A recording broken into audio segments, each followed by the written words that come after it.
आज सुबह जब मधु मंदिर गई तो पड़ोसी वीना जी के घर के बाहर भीड़ इकट्ठा थी, जिसे देखकर मधु को कुछ अनहोनी की आशंका हुई। कुछ पूछने की हिम्मत नहीं हुई, क्योंकि मधु तो यहाँ इस मोहल्ले की बहू थी और वीना आंटी के बारे में ज्यादा कुछ जानती नहीं थी। बस इतना पता था कि वीना आंटी अपने पति परम जी के साथ अकेली इस घर में रहती थी और काफी पूजा पाठ किया करती थी। मधु के घर की पिछली गली में ही उनका घर था। तभी वहां शर्मा आंटी भी नजर आई। वो मधु के घर के पास ही रहती थी और उन्हें वो अच्छे से जानती भी थी, तो उन्हीं से पूछना उसने ठीक समझा। मधु ने शर्मा आंटी से पूछा कि वीना आंटी को क्या हुआ है, यहाँ इतनी भीड़ क्यों है।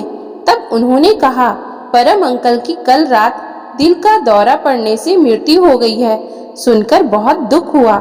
अंकल आंटी अकेले ही तो रहते थे, बेचारी आंटी पर क्या बीत रही होगी।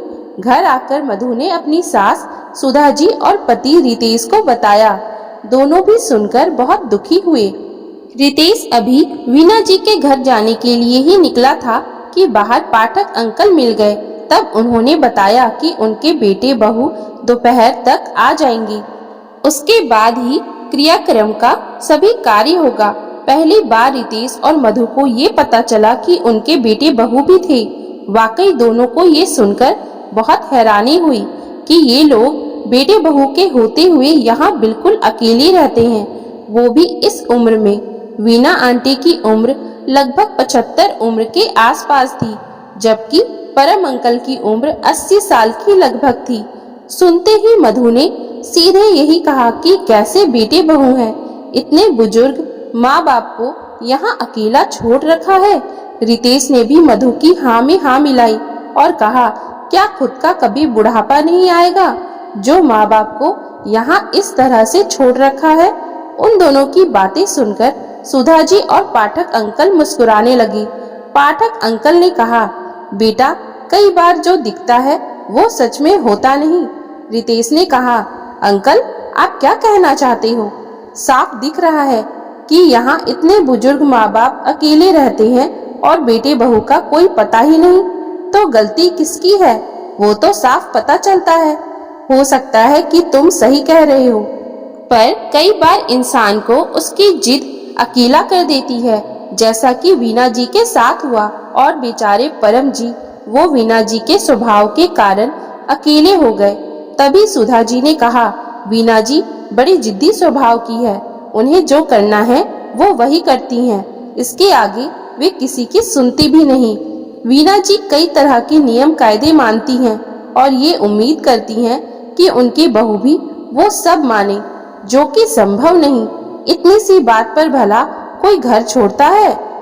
जो इनके बेटे बहू उनको छोड़कर चले गए, रितेश ने कहा, और नहीं तो क्या।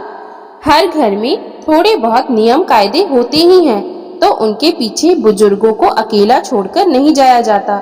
सब संस्कारों की बातें होती हैं। मधु भी रितेश की हाँ में हाँ मिलाते हुए बोली। रितेश और मधु बराबर बातें बनाए जा रहे थे। अच्छा चलो, तुम लोगों की सोच तो अलग है, यही अच्छा है। मैं फिलहाल तो वीना जी के पास जा रही हूँ, आकर बात करेंगे, सुधा जी ने कहा। उधर मधु के पेट में ये बात पच नहीं रही थी कि भला नियम कायदे के लिए कोई घर छोड़कर जाता है क्या। नियम कायदे तो हर घर में होते हैं। जब सुधा जी घर वापस आई तब भी मधु ने यही सवाल किया और सुधा जी मुस्कुराकर रह गई। वो दिन भर में काफी थक गई थी, इसलिए उन्होंने उस दिन बात करना ठीक नहीं समझा। दूसरे दिन सुधा जी सुबह 3:30 बजे उठी और उन्होंने मधु को भी जगा दिया और कहा, बहू जल्दी से नहा लो, हमें मंदिर चलना है। मधु को बहुत अजीब लगा कि मम्मी जी ने इतनी सुबह सुबह क्यों उठा दिया, पर मम्मी जी ने कहा है, इसलिए इज्जत से वो नहा धोकर तैयार हो गई। फिर दोनों सास बहू मंदिर गए। 5 बजे तक जब वे पूजा पाठ करके सभी कामों से फ्री हुई, उसके बाद मधु ने कहा, मम्मी अब चाय बनाकर ला दूं? तो सुधा जी ने उसके तरफ देखा और कहा, बहू पहले पूरा चौका बर्तन करो, उसके बाद चाय बनाना। मधु को बहुत हैरानी हो रही थी कि सुधा जी ये क्या कह रही हैं, पर उसने ज्यादा सवाल नहीं किया। मधु ने किचन में चौका बर्तन किया। उसके बाद जाकर उसने चाय बनाई। तब तक 7 बज चुके थे और रितेश भी जग चुका था और तब सबने चाय पी। पर रितेश और मधु दोनों हैरान थे कि सुधा जी को आखिर आज हुआ क्या है, आज वो ऐसा बर्ताव क्यों कर रही है। तब सुधा जी ने मधु से कहा, बहू जाओ, जाकर पहले नाश्ता तैयार कर लो। मधु वहां से उठी और किचन में जाने से पहले वॉशरूम में चली गई। वॉशरूम से आकर वो किचन में जाने लगी तो सुधा जी ने उसे रोक दिया। अरे बहू, कहाँ जा रही हो? उनकी आवाज सुनकर ही मधु चुपचाप गेट पर ही खड़ी हो गई। तब सुधा जी ने कहा, पहले जाकर नहा कर आओ, उसके बाद रसोई में जाना। तब मधु ने कहा, मम्मी जी अभी सुबह ही नहाया तो था। सुबह नहाई थी तो क्या हुआ, अभी वॉशरूम भी तो गई थी ना, दोबारा नहाकर आओ, उसके बाद ही नाश्ता तैयार करना। रसोई में पवित्रता होनी चाहिए, पृथ्वी की शुद्धि का हमें पूरा ध्यान रखना चाहिए।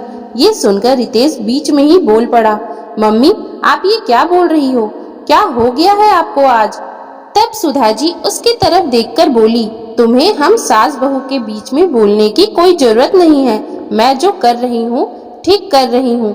यहाँ बैठकर हम दोनों के बीच में बोलने से अच्छा है कि उठकर नहा धोकर आओ और मंदिर में जाकर पहले पूजा करो, तभी नाश्ता मिलेगा तुम्हें भी, वरना तुम्हें भी कुछ नहीं मिलेगा। और वैसे भी हर घर में कुछ नियम कायदे तो होने ही चाहिए, उन्हीं से तो घर बनता है। और चुपचाप जाकर टीवी के सामने बैठ गई। मधु और रितेश एक दूसरे की शक्ल देखते ही रह गए। तब मधु दोबारा जाकर नहाई और उसके बाद किचन में आकर उसने नाश्ता तैयार किया। जब सबने नाश्ता कर लिया तो रितेश अपने ऑफिस के लिए निकल गया और मधु घर की सफाई करने लगी। तो सुधा जी ने मधु से कहा, मधु अच्छे से सफाई किया करो, एक जगह पर कम से कम 3 बार पोछा लगाया करो, तब जाकर घर की सफाई होती है। साफ सफाई का ध्यान रखा करो। और ये क्या स्टैंड वाला पोछा ले रखा है, बैठकर पोछा लगाया करो। सुनकर मधु का मन पलटकर जवाब देने का कर रहा था, पर सुधा जी ने कभी उसे परेशान नहीं किया था, हमेशा एक अच्छी सास की तरह ही रही। इस कारण मधु चुप ही रही। पर मधु आज सुधा जी के व्यवहार से बहुत हैरान थी। सुबह से सुधा जी ने उसे बहुत परेशान करके रख दिया था। मधु जितनी बार भी दिन भर में वॉशरूम गई, उतनी ही बार सुधा जी ने उसे नहाने को कहा। पूरे घर में 3-3 बार पोछा लगाया, बर्तनों को भी बार बार धोया। इन सब में मधु बहुत थक चुकी थी। ऊपर से दोपहर के खाने में भी सुधा जी ने खूब कलाकारी की।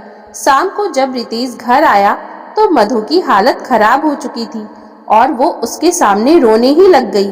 उसने रितेश से कहा, आज मम्मी जी ने मुझे बहुत परेशान करके रख दिया है, आखिर वो ऐसा कर क्यों रही हैं? मुझे कुछ समझ में नहीं आ रहा है, मैं बहुत परेशान हो चुकी हूँ।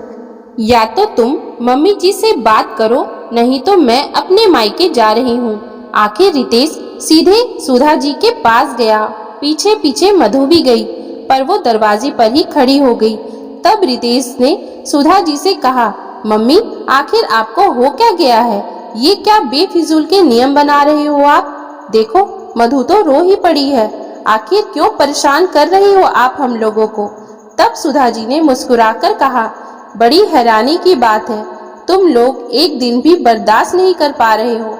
बेचारी वीना जी की बहू 1.5 साल तक बर्दाश्त करके गई थी ये सब। तभी रितेश और मधु को याद आया कि कल इसी बात को लेकर वे दोनों सुधा जी से बहस कर रहे थे। तब मधु ने कहा, मम्मी जी आज हमको समझ में आ गया, जरूरत से ज्यादा नियम कायदे बनाओगे तो या तो वो नियम कायदे टूटेंगे या आप अकेले रह जाओगे। कई बार खुद की जिद इंसान को अकेला कर देती है। सुधा जी ने मधु की तरफ देखा और कहा, यदि यही बात मैं तुम लोगों को समझाती तो तुम लोगों को समझ में नहीं आती। जब खुद पर पड़ती है ना, तब इंसान को समझ में आता है कि गलत कौन था। कल तुम दोनों वीना जी की बहू को ही गलत बताए जा रहे थे, अब समझ में आया। मैंने तो फिर भी अभी तक उनके सारे नियम कायदे नहीं बताए तुम लोगों को बेटा। चाहो तो कुछ दिन करके देखो, फिर दूसरों के बारे में बात करना। हमें तो जानना भी नहीं है कि और कौन-कौन से नियम कायदे होते हैं। हमने अपनी गलती मान ली। आइंदा हम किसी के बारे में बात करेंगे तो पहले सिक्के के दोनों पहलुओं को जान लेंगे। मधु और रितेश ने हाथ जोड़कर सुधा जी से कहा, सही है बेटा, अब समझ में आ गया तुम्हें। लोग बहुत आसानी से दूसरों के बारे में बात कर लेते हैं, पर जब खुद पर बीतती है ना, तब पता चलता है कि सच्चाई क्या थी। इसलिए कभी बैठकर दूसरों को जज नहीं करना चाहिए और सामने कोई क्या कह रहा है उसकी बात को भी समझना चाहिए। सुधा जी ने कहा, आखिर मधु और रितेश ने अपनी गलती मान ली कि बिना सोचे समझे किसी के बारे में अपनी राय बना देना सही बात नहीं है। तो दोस्तों, अगर आपको हमारी आज की ये कहानी अच्छी लगी हो तो कृपया आप हमारे चैनल को लाइक, शेयर और सब्सक्राइब जरूर कर लीजिए, जिससे हम आपके लिए और भी अच्छी अच्छी कहानियाँ लाते रहें। Thank you for watching.